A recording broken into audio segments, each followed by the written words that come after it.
అసలు సుప్రీంకోర్టులో ఏం జరిగింది? నిన్న సుప్రీంకోర్టులో జరిగినటువంటి వాదనలు ఏంటి, ఇక్కడ అయ్యింది ఏంటి? ఒకసారి ఇక్కడ చూస్తే రిజర్వేషన్లు హైకోర్టులో తేల్చుకోండి, రిజర్వేషన్లు హైకోర్టులో తేల్చుకోండి. బీసీ రిజర్వేషన్ల పైన వ్యతిరేకంగా దాఖలైన పిటిషన్ను కొట్టేసిన సుప్రీంకోర్టు. హైకోర్టులో ఇప్పటికే కాంగ్రెస్ నేత పిటిషను. సో ఈ నెల 8న విచారించనున్నటువంటి ధర్మాసనం. ఇది నిన్న సుప్రీంకోర్టులో జరిగినటువంటి అంశము. బీసీ రిజర్వేషన్ల పైన హైకోర్టుకే వెళ్ళండి, అక్కడ విచారణ పూర్తి కాకుండా ఇక్కడ చేపట్టలేదు సుప్రీంకోర్టు. ఆర్టికల్ 32 కింద పిటిషన్ను విత్డ్రా చేసుకున్నటువంటి పిటిషనరు బీసీ రిజర్వేషన్ల అంశం పైన హైకోర్టు స్టే ఇవ్వకపోతే సుప్రీంకోర్టుకు వస్తారా? ఆ అంశంపై హైకోర్టులో విచారణ పూర్తి కాకుండానే మేము విచారణ చేపట్టలేం, ఈ విషయంలో మీరు కింది కోర్టుకే వెళ్ళండి. ఇది నిన్న సుప్రీంకోర్టులో జరిగినటువంటి వ్యవహారం. ఒకసారి మిగతా పత్రికల్లో కూడా ఏమేమి వచ్చిందో చూద్దాం. హైకోర్టులోనే తేల్చుకోండి, బీసీలకు 42% రిజర్వేషన్ల జీవోపై హైకోర్టు స్టే ఇవ్వకుంటే సుప్రీంకోర్టుకు వచ్చేస్తారా? 32 ఆర్టికల్ 32 కింద పిటిషన్ ఎందుకు దాఖలు చేశారు? పిటిషనర్ కు సరైన సలహా ఇవ్వాలి కదా. న్యాయవాదిని ప్రశ్నించిన సుప్రీం ధర్మాసనం జీవో 9ను సవాల్ చేస్తూ వేసినటువంటి పిటిషన్. సో అక్కడ హైకోర్టులో ఉన్నాక సుప్రీంకోర్టుకి ఎందుకు వచ్చిర్రు? అక్కడ స్టే ఇవ్వక ముందుకే ఎందుకు వచ్చిర్రు?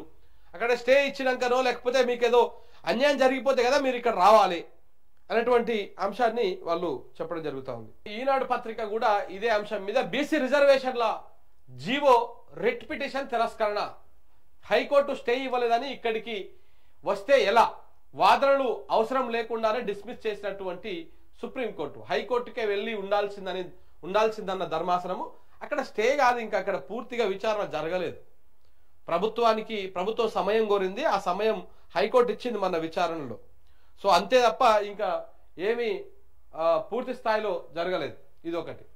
హైకోర్టులోనే బీసీ రిజర్వేషన్ల పైన హైకోర్టులోనే తేల్చుకోండి స్పష్టం చేసిన సుప్రీంకోర్టు. జీవో 9ని వ్యతిరేకిస్తూ దాఖలైన పిటిషన్ కొట్టివేత హైకోర్టులో పెండింగ్ లో ఉండగా మేము విచారించలేం, అక్కడ స్టే ఇవ్వకుంటే సుప్రీంకోర్టుకు రావడం ఏమిటి? పిటిషనర్ వంగ గోపాల్ రెడ్డి నిలదీసిన ధర్మాసనం. ఇది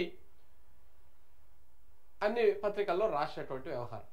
అయితే ఇవాళ ఆంధ్రజ్యోతిలో కొంచెం ఒక అడుగు ముందుకేసి బీసీ రిజర్వేషన్లతోనే స్థానిక సంస్థల ఎన్నికలకు పోతున్నారు, సుప్రీంకోర్టు వ్యాఖ్యలు శుభ పరిణామం, హైకోర్టులోనూ సానుకూల తీర్పే ఆశిస్తున్నాం, రిజర్వేషన్ల అమలుకు చిత్తశుద్ధితో పనిచేస్తాం, ఉప ముఖ్యమంత్రి బట్టి విక్రమార్క ఆయన ఇట్లా చెప్పిండు అనమాట. ఇవన్నీ కూడా ఇప్పుడు మనం మాట్లాడదాం.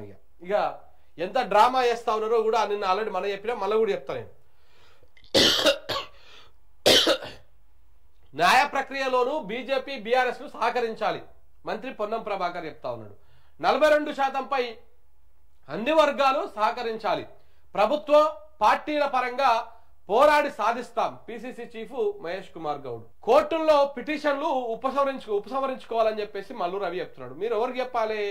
పిటిషన్ వేసినటువంటి మాధవరెడ్డికి చెప్పాలి, పిటిషన్ వేసినటువంటి ఈ గోపాల్ రెడ్డికి చెప్పాలి. వీళ్ళంతా ఎవరు? రేవంత్ రెడ్డి గారికి దగ్గర వ్యక్తులు, రేవంత్ రెడ్డి గారి ఒరలో ఉన్నటువంటి వాళ్ళు, రేవంత్ రెడ్డి చెప్తే చేసేటువంటి వాళ్ళు.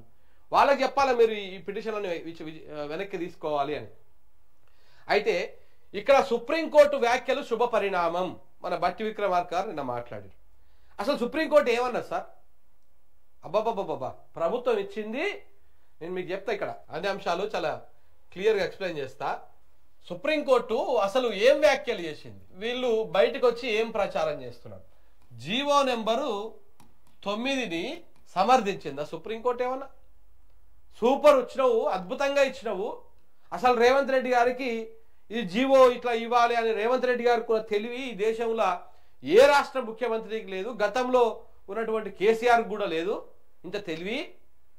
అసలు ఒక జీవోతోనే 42% రిజర్వేషన్ బీసీలకు ఇవ్వచ్చు, 50% మించి 65%, 70% రిజర్వేషన్లు కల్పించవచ్చు, అన్ని కలిపి ఆఫ్టర్ ఒక జీవోతోటే. మరి గాయంతదానికి ఈ చట్టాలు, ఈ పార్లమెంట్లో చర్చలు, ఉభయ సభల్లో బిల్లు పాసు, దానికి అక్కడ పైన రాష్ట్రపతి ఆమోద ముద్ర, రాజముద్ర, ఇవన్నీ ఎందుకు? ఎంత తెలివి రేవంత్ రెడ్డి కూడా తెలివి దేశంలో ఏ ముఖ్యమంత్రికి లేకపాయే అని చెప్పేసి అన్నదా ఏమన్నా సుప్రీంకోర్టు? శుభ పరిణామం అంట. మన బట్టి విక్రమార్క గారు సెలవిచ్చారు. సుప్రీంకోర్టు అన్నదేంది? మీరు ఇడ మీడియా ముందుకు వచ్చి ప్రచారాలు చేసుకుంటున్నది ఏంది? ఈయన PCC Mahesh Kumar Goud press meet పెట్టి ఇది మంచి పరిణామము, ఇది అద్భుతము, సో కాబట్టి ఇక మేము గెలిచేసినాము, జీవో నెంబర్ 9 నిలిచిపోతుంది, బీసీలకు 42% రిజర్వేషన్ ఇచ్చేస్తున్నాము అని చెప్పేసి మాట్లాడడం, మల్లు రవి మాట్లాడడం, పొన్నం ప్రభాకర్ మాట్లాడడం, ఏదో లేదో ఘనకార్యం సాధించినట్టు సుప్రీంకోర్టు వీళ్ళకి అనుకూలంగా చెప్పినట్టు. వాస్తవానికి ఏం జరిగింది అక్కడ? సుప్రీంకోర్టు ఏం జీవో నెంబర్ 9ని సమర్థించలే, అసలు ఆ సబ్జెక్ట్లోకే బోలే. ఆర్టికల్ 32 ప్రకారము సార్ అక్కడ హైకోర్టు స్టే ఇవ్వలేదు కాబట్టి మీరు దీన్ని విచారణ చేయండి అని చెప్పేసి గోపాలరెడ్డి అంటే ఆయన పోయిండు సుప్రీంకోర్టుకి ఈ 42% రిజర్వేషన్ మీద. దాని మీదనే ఆయన పోయిన విధానం మీదనే సుప్రీంకోర్టు మాట్లాడేది నిన్న, అంతే తప్ప సబ్జెక్టులకు పోలే. అసలు నువ్వు ఎందుకు వచ్చినావు, ఏ రకంగా వచ్చినావు అనేది మాత్రమే అడిగింది. 42% రిజర్వేషన్ ఈ జీవో నెంబర్ 9 ద్వారా ఇవ్వచ్చా ఇవ్వకూడదా, జీవో నెంబర్ 9 నిలబడదా, అది రాజ్యాంగ విరుద్ధంగా ఇచ్చిర్రా, రాజ్యాంగబద్ధంగా ఉందా లేదా, సుప్రీంకోర్టు గైడ్లైన్స్, ఇవన్నీ ఏ చర్చ కూడా జరగలేదు.